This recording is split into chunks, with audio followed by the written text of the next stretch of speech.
ladies and gentlemen. My name is David Campbell. Welcome back to yet another episode of Tiger Pick'ems.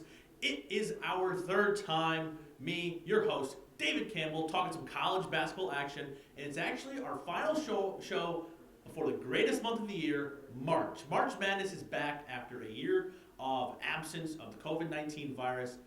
Destroyed all of my hopes and dreams of finally getting a perfect bracket, but we're back this year. We have two very special guests who I don't think realize they belong on a college basketball show because we got a guy wearing a Mizzou football jersey and an NBA shirt. But we're talking, did I say college basketball or college football? I'm talking college basketball right now. Grant Green, Ethan Burke, how are we doing today? Good. This is one of two jerseys I have, so it's the closest I'm going to get to anything college. And you know, the weather's really nice out, so you have to wear a t-shirt and get ready. I understand, completely understandable. We have 3 games to break down, 3 men, 3 games. Let's get into it. Grant, you're breaking this down first. LSU is facing Arkansas, 2 top SEC teams. Tell me about it. Yeah, well, I mean, Arkansas has been playing really great. They got their first ranked win against Mizzou about a week ago.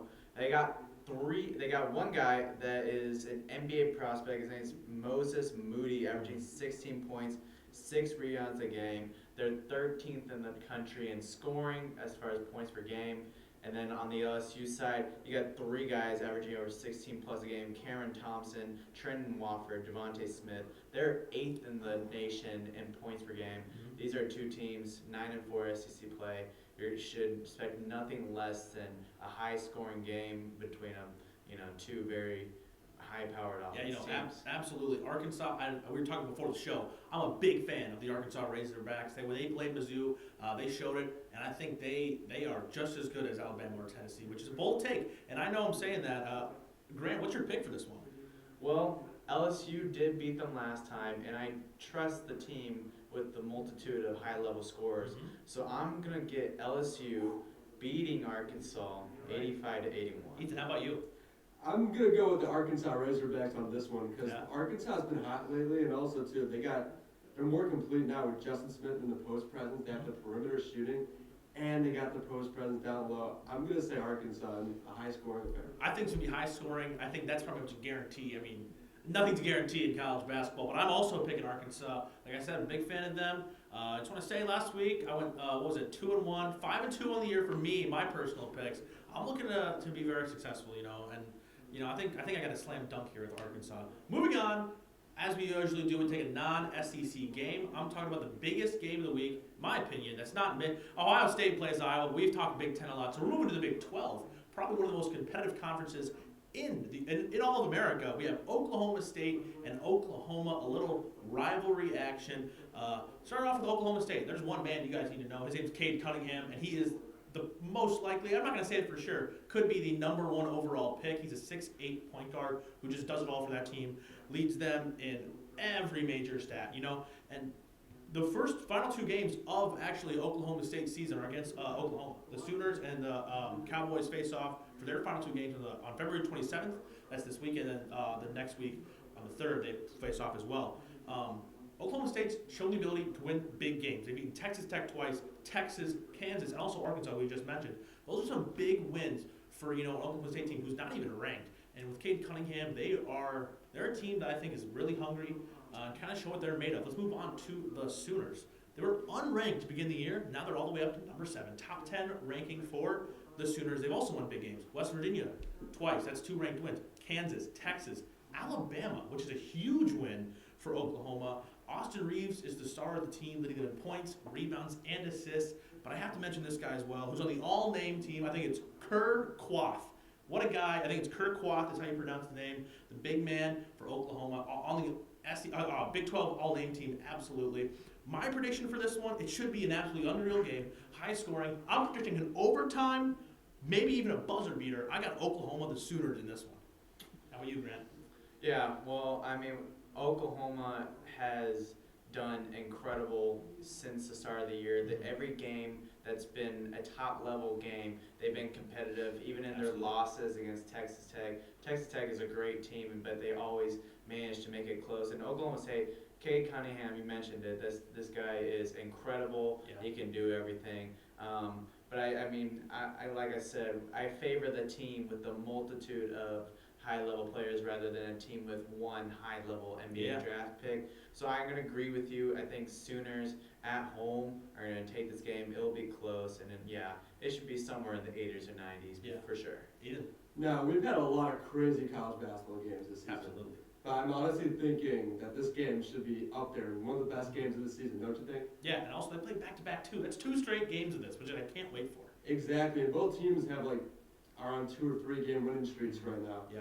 Going at it, top 10 matchup at Oklahoma. I think it's going to be a close game. I think it's going to be a very high scoring. Oklahoma's defense has been performing well lately. Yeah. And Oklahoma State, what I love about Oklahoma State is that even without Cade Cunningham, we talk about him a lot. We do, But because you have to. You have to, but he's not the whole team. He was out for a Absolutely. game at Iowa State. Now, granted, Iowa State's not They're, top in the I mean, they're conference, terrible. but I mean, still, they won handily without Yeah. him. So it shows they can cause damage even without him. I think it's gonna be a great game, but I have to agree with you guys. The Sooners at home, going with Oklahoma. And the final game, the Mizzou Tigers are ranked by a thread with Jeremiah Tillman back. They're hoping to finish strong. We got some couple of games that should be very winnable coming up, including this one, Texas A&M. Ethan, break it down for me. Well, the Mizzou Tigers, well, assuming they play Ole Miss tonight, but we're talking about Sunday. Yeah. Let's say they're gonna come into this A&M game very hungry as they just snapped a 3-game losing streak. And the key players they need to watch out for the Tigers are Xavier Pinson and Jeremiah Tillman. Pinson has been averaging 14.6 points per game, and Jeremiah Tillman has been averaging 13 points per game. And the Tigers come into this with 6 quad 1 wins. That's as much as any other team.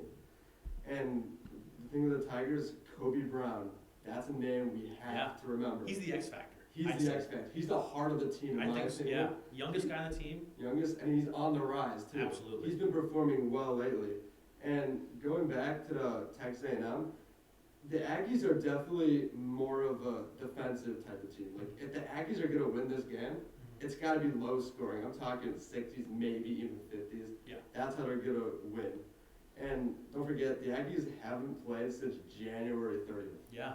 It's a long time. It's a very long time. And 2 names you gotta watch out for the Aggies are Quentin Jackson and Andre Gordon.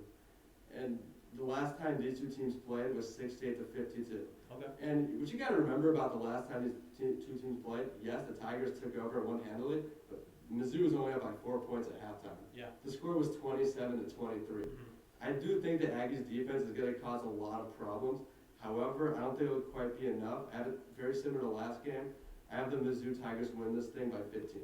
Well, quick disclaimer, I just thought about this in my head. I don't actually think Kobe Brown's the youngest on the team. Pretty sure it's Jordan Wilmore, but I think he's the youngest returning player. I just want for all my haters out there are going to say that I don't know college basketball, I do. I'm going to take Mizzou as well. And I think people, I've been seeing this is my 10-second rant real quick. I've been seeing all over Twitter, people have been hating on Mizzou because we suck apparently, or we're not very good, all this stuff. Mizzou's good. Mizzou's a good basketball team. They can make a deep run in the tournament. They're winning this one. It's a blowout. I think we're going by 30. Honestly, I think Mizzou's going to win this game by 30. Texas A&M, they're nothing. I believe that. Yeah, no, I mean, y'all are hitting on the money. I mean, listen, the key for Mizzou here, and people have been talking about it, they're in the tournament. Right now, all these games that they've been playing right now are just to try to, protect their schedule, but they haven't been doing a very good job at it. I always thought Pinson was the guy that was, the make or break for this team, but clearly it's Tillman, because without Tillman, they have to settle for nothing but jump shots. He is major, but there's a lot of players that do so much. The 3 Smiths, y'all mentioned it, Kobe Brown, yeah, y'all, and Parker Brown. Yeah, Kobe. Parker Brown. Parker Braun, and then It's Brown. It is Brown. Brown. It's Brown. Okay, see. It's with the U, so it's It's with the U, confusing. and I got it wrong at first as well, but it's Brown. It's pronounced Brown, Okay. which is whatever. Well, there's every guy. It seems like every guy plays a big factor into each game for Mizzou. So as long as at least 2 or 3 guys are on their mark, this should be an easy game for them. I think Mizzou just takes care of business, and it's going to be somewhere they have a high 70 score, and A&M somewhere in the 50s, because A&M, They're not very good. clearly not a basketball See, school that's right what now. frustrates me about Mizzou, though, is because we always play to our competition. Yeah. Always. Always. Yeah. Always play to our competition. We'll play up against a team like Tennessee. We went to Knoxville and dominated them, and then we go against Ole Miss and lose by 20. And like, what I are mean- these games? I Like, mean, what are these games? those games like TCU and Bradley, where we're like having to come TCU's back not and bad, win. but Bradley's, we should, but I mean, Mizzou should win that game. TCU compared to like other, I mean, they're Yeah. not at the top. They're definitely No. middle of the pack, and Mizzou should be above that. And that's why these games are so important, because we don't wanna end up in a 7th seed playing a dangerous 10 seed in the first round. And having, if you win that, going up against a tough 2 seed. I like the idea of maybe being a 4th, 5th seed. They got to make a run in the SEC tournament. We'll have an SEC tournament preview next week for you guys. But for Ethan Burdick, Grant Green, my name's David Campbell. I had a great time today. Feel free to come back at any time, and we'll talk some more college basketball. We'll catch you guys next time.